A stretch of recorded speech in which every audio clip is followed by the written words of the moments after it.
1% मुस्लिम है। मालदीव हिंदू राज्य था, आज की डेट में वहां 100% मुस्लिम। मलेशिया हिंदू राज्य था, आज की डेट में 70% मुस्लिम। इंडोनेशिया हिंदू राष्ट्र था, आज की डेट में वहां 90% मुस्लिम। ये तो हो गए मुस्लिम। और जो हिंदू राष्ट्र था वहां हिंदुओं की संख्या, लक्षद्वीप हिंदू राज्य, आज की डेट में वहां हिंदू केवल 2%।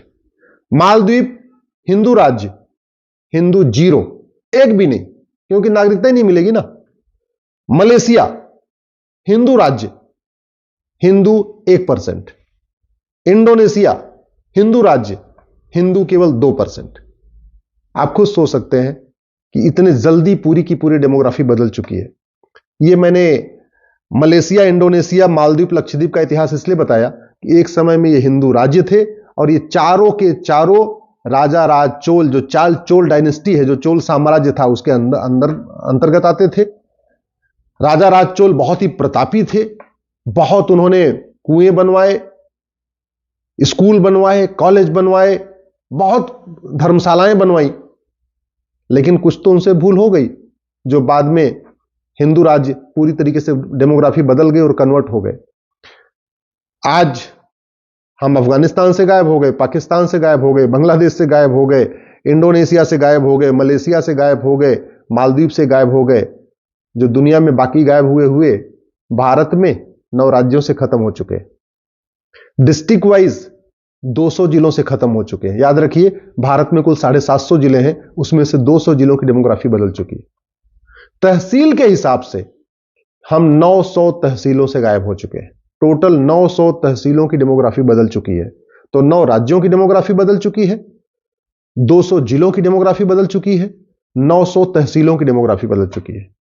हमारी 300 तहसीलें तो बॉर्डर पे हैं, याद रखिएगा। टोटल 900 तहसीलों की डेमोग्राफी बदली है, जिसमें से लगभग 300 तहसीलें बॉर्डर पे आती हैं, उनकी पूरी पूरी डेमोग्राफी बदल चुकी है। यानी जो भारत का जो बॉर्डर है उसकी डेमोग्राफी पूरी बदल चुकी है। ये सोचना पड़ेगा इसका तरीका क्या है। क्या गांधीवाद की बात करने से, अंबेडकरवाद की बात करने से, समाजवाद की बात करने से भारत की डेमोग्राफी बच पाएगी? क्या तू मैं करने से, नूरा कुश्ती करने से, बतौलेबाजी करने से, टीवी पे डिबेट करने से भारत की डेमोग्राफी बच पाएगी क्या? जानते हैं भारत की डेमोग्राफी को जो सबसे बड़ा खतरा है वो जनसंख्या विस्फोट से है। 86,000 बच्चे रोज पैदा हो रहे हैं। 2023 में 3.25 करोड़ बच्चे पैदा हुए हैं। इसमें से 1 करोड़ से ज्यादा बच्चे अवांछित हैं। अवांछित का मतलब या तो वो तीसरी संतान है, या चौथी संतान है, या 5वीं औलाद है, या 6वीं औलाद है, या 8वीं औलाद है, या 12वीं औलाद है, या 16वीं औलाद है। जरूरत क्या है? वास्तव में अगर हम भारत की डेमोग्राफी बचाना चाहते हैं, भारत की डेमोग्राफी जो इतनी बदल गई वो तो बदल गई, लेकिन कम से कम आगे ना बदले, उसको रोकना चाहते हैं तो तत्काल जनसंख्या नियंत्रण कानून बनाना पड़ेगा। 3.25 करोड़ में से 1/3 यानी 1 करोड़ से ज्यादा बच्चे अवांछित हैं। अब उनकी भोजन की व्यवस्था, उनके कपड़े की व्यवस्था, उनके मकान की व्यवस्था, उनके लिए हॉस्पिटल की व्यवस्था, ये सारा बर्डन किसके ऊपर आएगा? टैक्स पेयर के ऊपर आएगा। जो इनकम टैक्स देते हैं, टीडीएस देते हैं, वैट देते हैं, जीएसटी देते हैं, सारा का सारा खर्चा उन्हीं के पास आए, उन्हीं के ऊपर आने वाला है, सारा बर्डन उन्हीं के ऊपर आने वाला है। दूसरा जो डेमोग्राफी हमारी बदल रही है वो है घुसपैठ के कारण। 2017 में मैंने पीएल फाइल किया था, उस समय 5 करोड़ घुसपैठिए थे। अभी 2024 में ये 5.5 करोड़ हो चुके हैं। ऑस्ट्रेलिया की जनसंख्या 2 करोड़ है और हमारे देश में 5.5 करोड़ घुसपैठिए रहते हैं, यानी लगभग ऑस्ट्रेलिया के 3 गुना भारत में घुसपैठिए रहते हैं। कनाडा की जनसंख्या 4 करोड़ है और भारत में 5.5 करोड़ घुसपैठिए रहते हैं। और ये क्यों रहते हैं? ये घुसपैठिए अमेरिका तो नहीं जाते, चीन तो नहीं जाते, बाकी छोड़ो, दुबई नहीं जाते घुसपैठिए, अरब नहीं जाते। ये घुसपैठिए भारत ही क्यों आते हैं? पाकिस्तान भी नहीं जाते, अफगानिस्तान नहीं जाते, लंका नहीं जाते, भूटान नहीं जाते, भारत ही क्यों आते हैं? केवल प्लान्ड वे में घुसपैठियों को यहां बसाया जा रहा है डेमोग्राफी बदलने के लिए। और घुसपैठिए इसलिए आ रहे हैं क्योंकि घुसपैठियों की 100% प्रॉपर्टी जब्त करने, घुसपैठियों की नागरिकता खत्म करने, घुसपैठियों को 10 से 20 साल सजा देने के लिए हमारे पास कानून नहीं है। जनसंख्या विस्फोट इसलिए हो रहा है क्योंकि जनसंख्या के नियंत्रण के लिए हमारे पास कठोर कानून नहीं है। एक कानून बन जाए कि जो 2 से ज्यादा बच्चा पैदा करेगा उसकी सिटीजनशिप भी खत्म होगी, 100% प्रॉपर्टी भी जब्त होगी, उसकी नागरिकता खत्म हो जाएगी, और हम चौथा 5वां बच्चा पैदा करेगा तो हम 10 साल के लिए जेल में डाल देंगे। मैं गारंटी के साथ कहता हूं जनसंख्या नियंत्रण हो जाएगा। तीसरा, जनसंख्या नियंत्रण कानून बनाना पड़ेगा, घुसपैठ नियंत्रण कानून बनाना पड़ेगा। और तीसरा, जो डेमोग्राफी बदल रही है वो धर्मांतरण के कारण।